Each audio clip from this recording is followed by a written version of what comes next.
I think it is dangerous to assume that the next big move from here, 38, 39 is, oh, it's off to 50 and off to the races. If it's the industrial sign that took silver to 39 and Trump shock ongoing still needs to work its way through the real economy, that could be near-term bearish for silver. And if that happens, dear silver bulls who've gotten your catapults with rotten tomatoes aimed at me, I would be buying. The Treasury is currently sucking money out of the banks. Right now, the sucking is a little bit weak, but it will accelerate through September, and then it will be followed by the Federal Reserve exploding money out into the system, and gold and silver should respond from there. Silver occupies a distinctive position in commodity markets, functioning simultaneously as both a store of value and an essential industrial input. This dual identity creates a more complex investment profile than traditional precious metals, allowing silver to serve as a hedge during market stress while also capturing gains from economic expansion. However, this versatility comes with increased volatility compared to gold, as silver responds to both monetary and industrial demand cycles. The industrial component has become increasingly dominant in silver's price formation, with industrial applications now accounting for over half of global consumption. Lobo Tiggre, founder of Independent Speculator, recognizes this evolving dynamic while maintaining perspective on silver's historical monetary role. He notes that while silver retains its deep-rooted association with money, the industrial component has become impossible to ignore. Tiggre observed that several industrial metals with similar properties moved in tandem,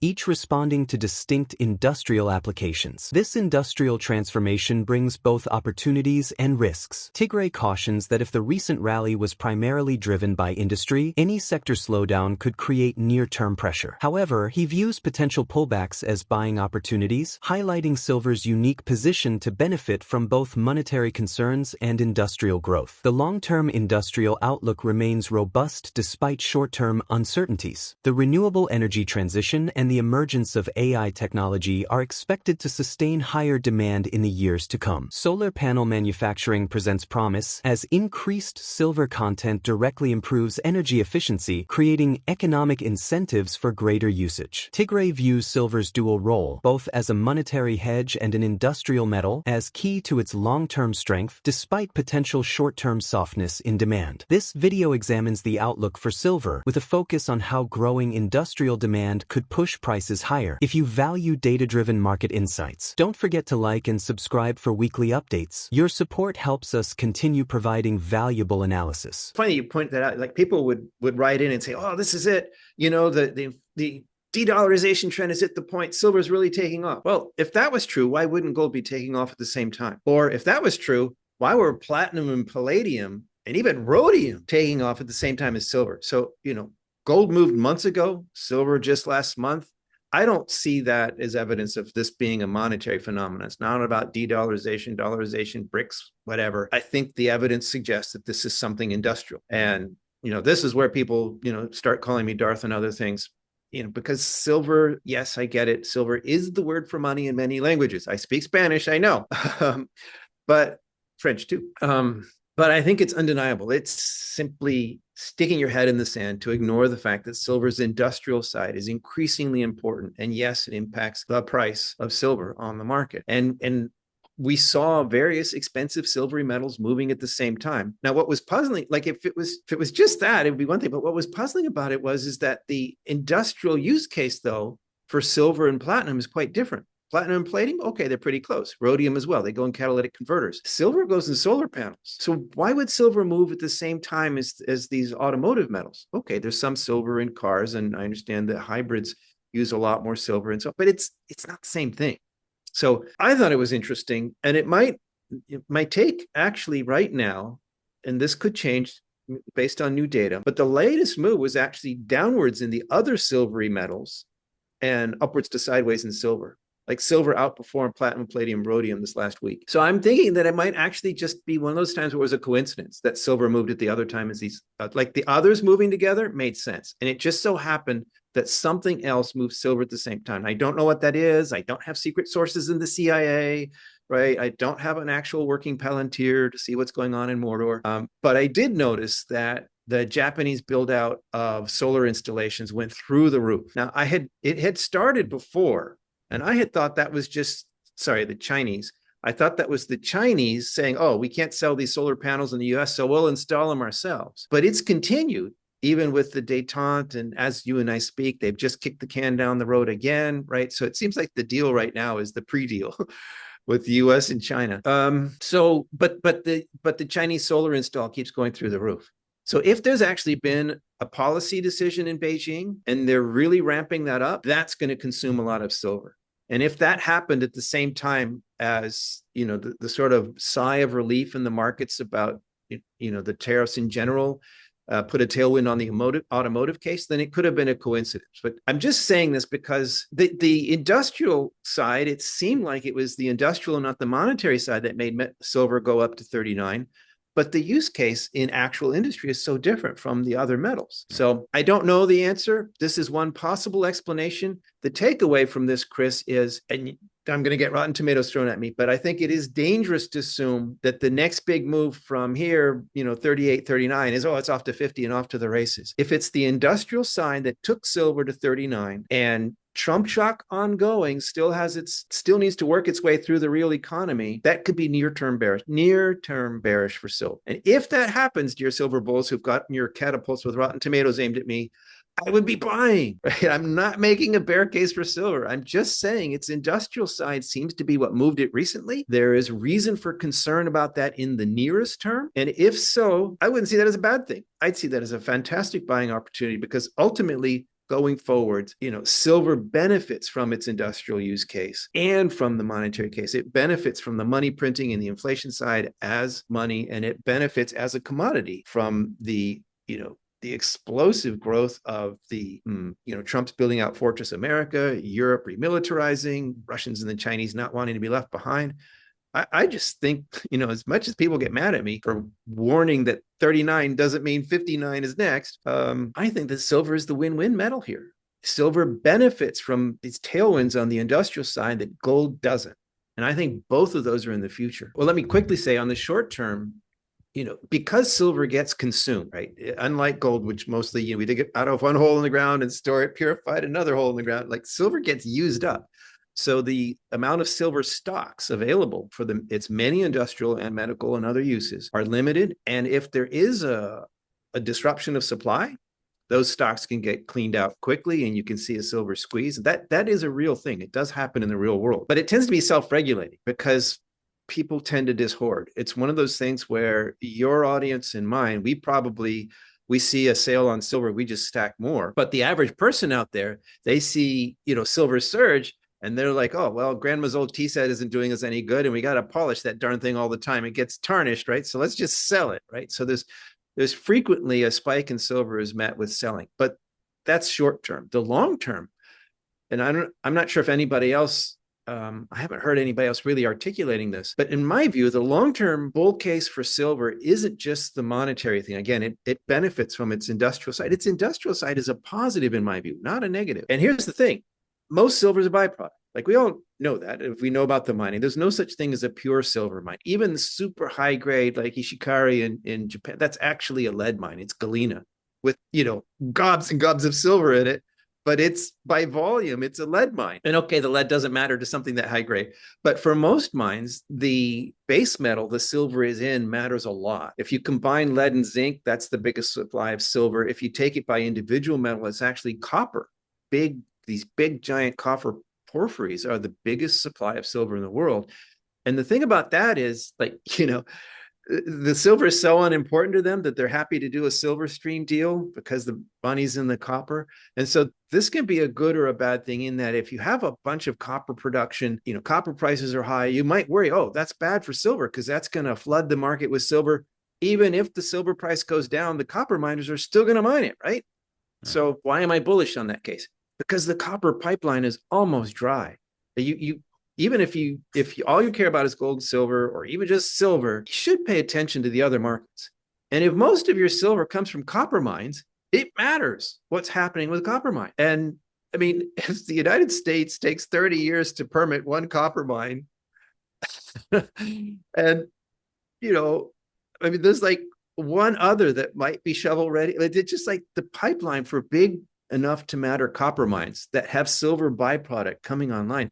It is so dry. It's like a trickle. And we're now redefining what's economic because of this. We're thinking, oh, well, maybe 0.3 is the new 0.5% copper I'm talking.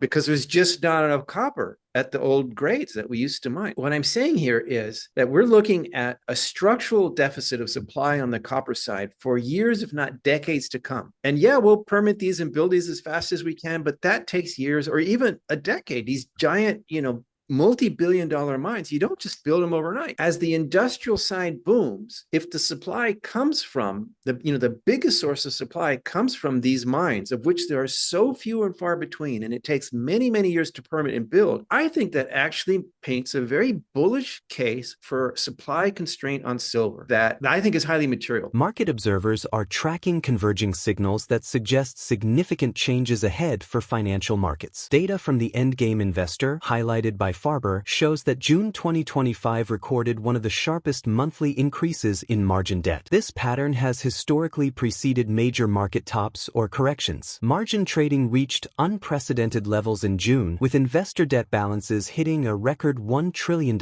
according to FINRA data. This surge in leverage speculation mirrors previous market episodes, including the meme stock frenzy and dot-com bubble, periods that ended with significant market reversals. The rapid acceleration in margin usage typically signals excessive speculation and potential market vulnerability. Simultaneously, the Treasury is executing a systematic withdrawal of liquidity, which compounds market concerns. Farber notes this drain initially targets the reverse repo facility before shifting to bank reserves that fund repo operations. The process is expected to intensify by September, potentially necessitating intervention by the Federal Reserve. Compounding these concerns, the Treasury is draining approximately $500 billion in liquidity from the system. The Treasury General Account is expected to rise to $850 billion by September, initially drawing from the reverse repo facility before directly tapping bank reserves. Market participants should monitor overnight funding rates, particularly SOFR, for early indications of stress. If liquidity tightens enough to activate the Fed's standing repo facility, indicated by overnight rates approaching 4.5%, it would signal significant market strain. Farber anticipates this liquidity crunch will ultimately trigger Fed intervention, potentially creating bullish conditions for gold and silver as monetary policy responds to address funding constraints. Let's get back to the video. Silver 47, symbol AAGAF in the US, symbol AGA in Canada. The stock continues to trade along with silver up and down and continues to do so this week as silver took a dip, probably because we are at the cusp of some kind of crunch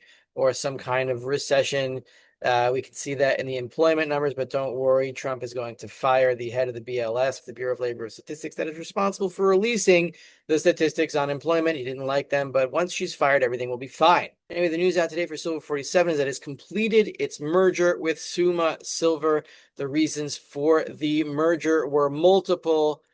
Just to outline here, the creation of a leading high-grade U.S.-focused silver explorer and developer. I am long Silver 47 shares, by the way. Do your own diligence, and if you're interested in them, check them out in the link in the description below if silver explorers fit your risk profile. Creation of a leading high-grade U.S.-focused silver explorer and developer. The combination of Silver 47's Red Mountain project in Alaska with Summa's Hughes project in Nevada and Mogollon project in New Mexico. These are all silver exploration projects with ounces inferred and indicated as well. You can see that they're combining their resources of 10 million ounces silver equivalent at 333 grams per ton of indicated mineral resources and 236 million ounces of silver equivalent at 334 grams per ton. The combined company is currently undervalued at 33 cents an ounce silver equivalent for their pro forma current total measured, indicated, and inferred resource endowment. Basically, how much silver they think is in the ground there is valued at 33 cents an ounce, which is very low by industry standards. Obviously, there is risk here,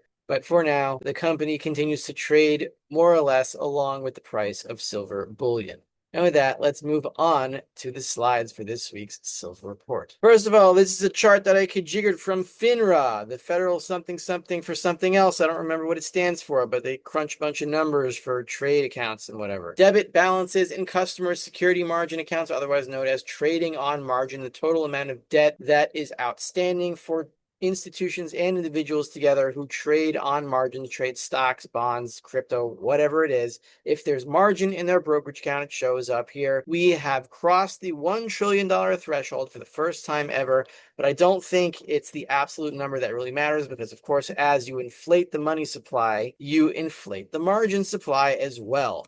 What really matters here is this table that I put together, and I put it on Endgame Investor for only paid subscribers. So this is the kind of stuff that I do there. Check margin accelerating at breakneck pace. In this table that I configured from the same data, you can see in the bold, these are the 14 biggest monthly moves, percent changes in margin from month to month. Usually there's a blow off top at the end where the rate of margin increase accelerates. So these are the top 4 months for acceleration, the amount of margin month to month.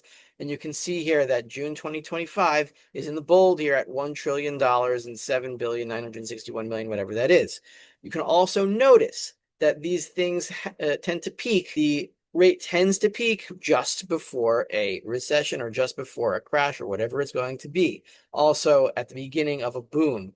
For example, in 2020, in April and November 2020, that was at the beginning of the COVID round of printing. But the point I want to make here is that the accelerations, the blow-off tops and margin increase tend to cluster together towards the end of a boom. You can see here in 1999, the first bold, November 1999, that was the strongest month of margin increase ever, followed by December 1999, consecutive months, was the fourth largest at 10.83%. And you can see the only other time where there has been consecutive 2 months of very, very high acceleration, blow-off tops, and the rate of increase of margin at brokerage accounts has been May and June 2025, these past 2 months. The only other time was November and December 1999, just before the dot-com bubble burst. Does that mean it is necessarily the same thing now? No, but it's just another piece of evidence that we're almost there at the final liquidity crunch before the final round of printing begins. Now, here's what I covered on the Endgame Investor specifically. Where are all the margin dollars coming from? In order to understand why this could lead to a major unwinding and crash, you have to understand where these margin dollars come from in the first place. The client bone's connected to the brokerage bone, meaning when the client wants to trade on margin, he gets it from the brokerage. Where does the brokerage get the dollars from? The brokerage bone's connected to the bank bone. The brokerage asks a bank to loan it dollars and the bank obliges. But where does the bank get the dollars from? The bank bone's connected to the repo market bone. The repo market is tapped by the bank in order to get cash, to give to the brokerage, to give to the client. Follow that, the repo market bone's connected to the treasury bone because repo market loans are collateralized by treasuries. And finally, the treasury bone's connected to the, so let's say, for example, that if the dollars in the repo market run out, a bank cannot supply any dollars for margin trades, and then the value of stocks go down because of that. And then the client can't pay the brokerage because the value of his shares are too low to pay back the loan. And then the client and the brokerage can't pay back the bank. And then the bank can't pay back the repo market. So the repo market seizes its treasuries and sells them and force sells them. So you have collapsing stock market, collapsing bond market, rising interest rates, and the Fed must intervene at all costs, including the cost of the dollar itself, which is what is eventually going to happen. The Treasury is currently sucking money out of the banks. It is sucking money first out of the reverse repo facility, the final $100 billion there. I think we broke through $100 billion today. Once that is empty, it will suck out of bank reserves, and bank reserves are what fund the repo trades. Right now, the sucking is a little bit weak, but it will accelerate through September, and then it will be followed by the Federal Reserve exploding money out into the system, and gold and silver should respond from there. Silver remains well-positioned amid growing market stress and tightening liquidity. As funding pressures escalate and the likelihood of Fed intervention increases, silver's appeal strengthens, both as a hedge against monetary debasement and as an asset tied to industrial and macroeconomic momentum. In a shifting market environment, silver could emerge as a strategic response to volatility and policy-driven shifts in liquidity. Could silver be the next major breakout in a tightening global market? Share your thoughts in the comments below. If you found this analysis helpful, don't forget to like the video, subscribe, and share it with other investors who value clear market insights. We'll continue delivering expert perspectives to help you stay ahead of the trends. Thanks for being a part of our community.